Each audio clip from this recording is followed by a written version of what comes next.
A parliamentary assistant for a far-left French MP has been arrested following an investigation into the murder of a 23-year-old maths student in Lyon. Jacques-Elie Favrot is among 9 people in custody. Quentin Deranque, the maths student, died after being beaten and kicked in the head by a gang of masked men. He died in hospital Saturday from his injuries. He'd been at a university providing security for a group of girls from the feminist collective Nemesis, who rally against migrant crime. The women were protesting an event held by left-wing MP Rima Hassan. The prosecutor told France Insoumise Quentin and his group had kept their distance from the event before being approached by around 20 masked individuals and attacked. French media reports Favrot was present at the brawl, though his lawyer says he, quote, firmly denies being responsible for this tragedy. He's not responsible for the blows dealt. Pending inquiries, he's been banned from the National Assembly, and his lawyer says he's resigned from his duties due to receiving death threats from the far right across Europe. The arrests confirm reports those responsible for the death are far-left militants linked to a banned group called Jeune Garde. The group has sympathies with France Unbowed, the left-wing party led by Jean-Luc Mélenchon, a longtime friend and admirer of Jeremy Corbyn, who attended the Labour Party conference during his leadership. Media pressure has piled on Mélenchon and his party's 70 MPs since Quentin's killing. He tweeted that his empathy was with the student's family, but later accused the media of lies and slander and claimed it was his party instead that was under threats from the far right. Favrot, the parliamentary assistant arrested, had worked for one of Mélenchon's MPs, Raphael Arnaud. Arnaud has drawn increasing criticism in recent months for his politics. The MP was definitively convicted last year for intentional violence committed by a group. Le Figaro reports that back in 2021, Arnaud was among a group of 6 individuals who'd grabbed, shoved and slammed against a wall a man they accused of being part of a far-right rally. There is no suggestion Arnaud was involved in the killing of Quentin Deranque. Reacting to Quentin's killing, President of the National Rally, Jordan Bardella, declared the left had crossed a line. He said, "It is because our democracy is at a turning point that I've decided to speak out. In recent hours, all of France has been moved by the tragedy of Quentin, a 23-year-old man killed, beaten to death in the streets by far-left activists. My first and foremost wish is to express my deepest condolences to his family, to his parents, who are experiencing the unfathomable pain of losing a son, and to his loved ones who will never again see the smile of a dear friend. While political confrontation should be a peaceful exchange of ideas, respectful of public debate and individuals, this weekend it became a pretext for an outburst of violence that led to the death of a young Frenchman, a finance and mathematics student with his whole life ahead of him. What we witnessed this weekend was not a random accident, but an explosion of hatred and a barbaric act. The CCTV footage is damning. These images bear witness to the brutal attack by 6 individuals on a man lying on the ground, targeted because of his political views, unable to defend himself against the barrage of blows he endured. We would be wrong to dismiss this tragedy as a mere isolated incident. It is the result of a climate of violence meticulously cultivated for years by a segment of the left, whose verbal excesses and strategy of perpetual chaos now fuel the physical violence in our streets. If the far left killed this weekend, it is primarily because it benefits from media complicity and a certificate of immunity granted by the political class. By dehumanizing their opponents and systematically resorting to invective against them, the left and the far left have crossed an unacceptable red line in our democracy, respect for the opinions and physical integrity of their opponents. Concerns over escalating political violence are shared in Britain. Right, a pro-Palestine campaign group in the UK has been doing the rounds in UK neighbourhoods, taking note of households who don't support their views. One woman in Sheffield caught them on camera, and this is shocking. Take a look at this. I'm not doing anything of the sort that you are doing. I'm only asking people to boycott Israeli goods. Okay, so you're actually... What's your hat symbolise? My hat symbolises a melon. Watermelon. A watermelon in support of the Palestine people.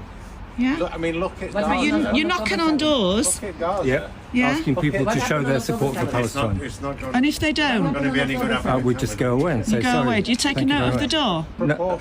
Well, we're taking note of doors that we've knocked on, but we don't put anything down. I see. So Just you're so we don't taking a do it note again. of doors you've No. knocked on, Only so and that the we don't ones do you it don't again. do it again. What kind of answers would they give that you don't knock on their door again? Some of them say yes, some of them say no, some of them say I'll think about it. And which doors don't you knock on? The Jews or the Jew supporting We do people? knock on everybody's door. Yeah, and the whoever ones they who, are. and you're telling me that there are some doors you don't knock on again. Which doors are they? We don't knock on doors. So you record the ones that give you an answer that is against your politics, is that right?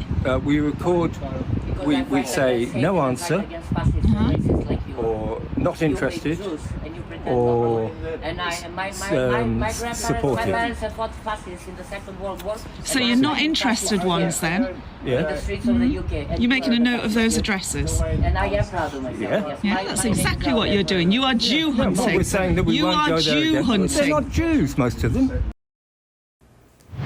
The writer and activist Jean Hatchett joins me now. Jean, first of all, was it you in that clip or were you just reposting it? And second of all, I first got news of this kind of operation going door to door on Friday when Sky News did a piece down in Brighton.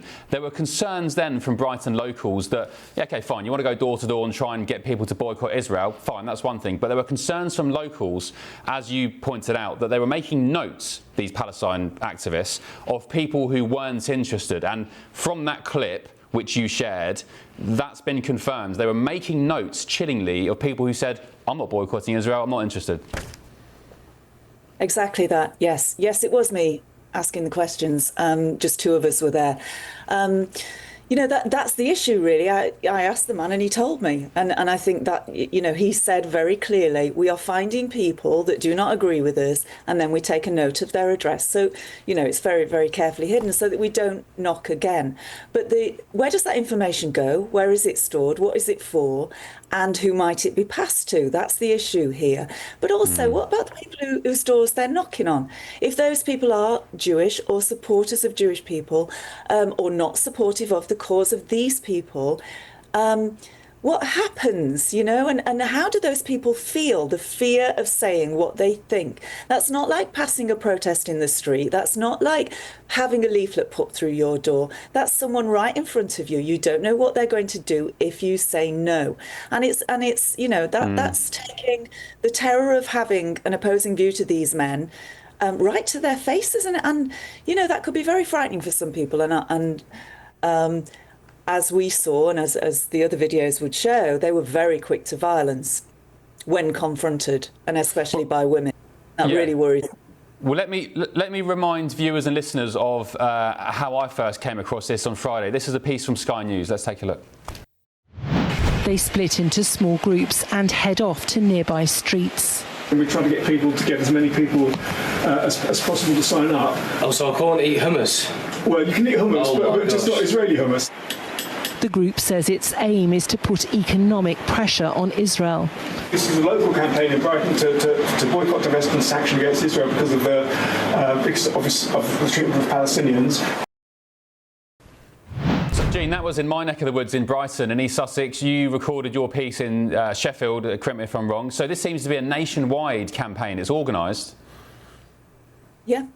I mean, I don't know where they'll go next, but you know, Sheffield's my city. I saw this was happening late last night, early this morning, and what do? Do you sit back and watch them go and terrorise a community and knock on doors and force people to either state their compliance with what these men are saying, or show opposition to it? And so we just said, no, we're going to go down, we're going to ask them what they're doing, we're going to ask them why they're collecting this information. There were only two of us, and you know, they were really, really horrible people who very quickly became violent.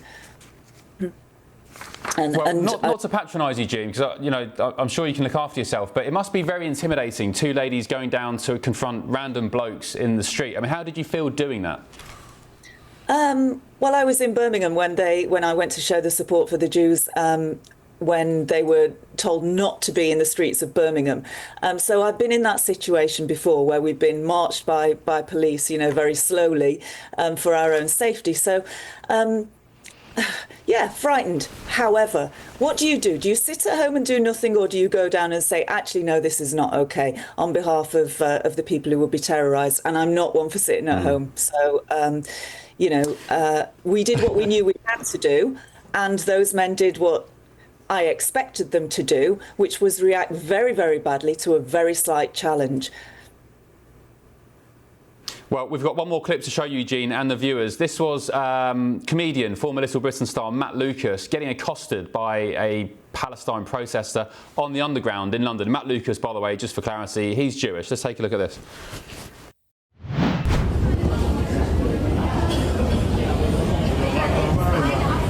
Free Palestine. Free Palestine, Matt Lucas. Free Palestine. Hi, how are you? You don't like the suit that I'm wearing, do you? Sorry? You don't like what I'm wearing? No, I have no comment about it either way. Palestinians. You've got a problem with Palestinians, man? No. Please don't. You can't do that. You can't grab my stuff. So, Jean, I'm not sure if you saw our previous debate with Michael Crick, the journalist there, who was talking about, you didn't see it, basically President Trump is stripping visas from students in the US who are sort of, very vehemently anti-America, calling for globalised the Intifada and so on. Do you think that's warranted in light of what's happening to Jews all across the world? Bondi Beach, Manchester, the second Manchester plot that's been foiled, the fact that people are going door to door. Is the world unsafer now than it ever was before for Jews? Obviously, I don't like to comment on US politics too much because I'm very, concerned about British politics. But, this should not be happening anywhere, that people are calling for the extermination of Jews. And that's what this is, whether you're knocking on a door or you're standing in the streets shouting, globalise the Intifada. The government of that country, whichever country it is, should be doing what they need to do to make Jewish people safe. No one that I know, no Jewish person that I know, is knocking on anybody's door and saying, do you agree with me? And if you don't, I'm going to keep a record of you. And then you don't know when I'm coming back. That's really what we're saying here, that when these records are being drawn up. So, the US will deal with that in the way they wish to deal with that. And I'm not going to comment or interfere or criticise that.